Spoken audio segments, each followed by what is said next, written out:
वाद आहे हा टोकाचा होत चाललाय आणि तो कुठेतरी मिटायला हवा. महायुतीत एकमेकांबद्दल अशा गोष्टी व्हायला नकोत असं म्हटलेले आहेत. कसं पाहता याकडे पुढारी? मी अजून काही बातमी पाहिलेली नाही.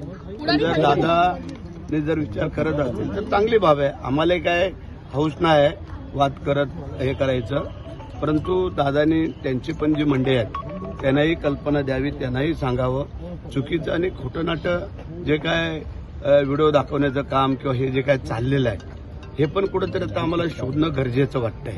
कारण आरोप प्रत्यारोप हे होतं ठीक आहे, परंतु बदनामी एखाद्याची जाणून बुजून करणं की त्याच्यामध्ये काही तथ्य नसताना हे पण थोडंसं वरिष्ठांनी त्याचा शोध घ्यावा असं आम्हाला वाटतंय. पण या संदर्भात भेट आपली घेतली दादांनी आणि त्यानंतर उदय सामंतांची भेट घेतलेली आहे. आदिती तटकरे यांना देखील समजावून सांगण्यात आल्याचं कळत आहे.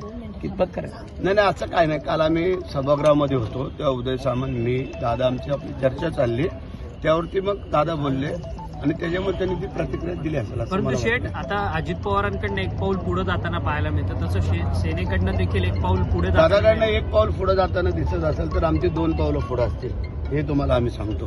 कारण काय आलंय, आम्हालाही हौस नाही आहे की वादविवाद करून राजकारण करायचं, संघर्ष करून, परंतु प्रत्येकाने समजून घेणं गरजेचं आहे.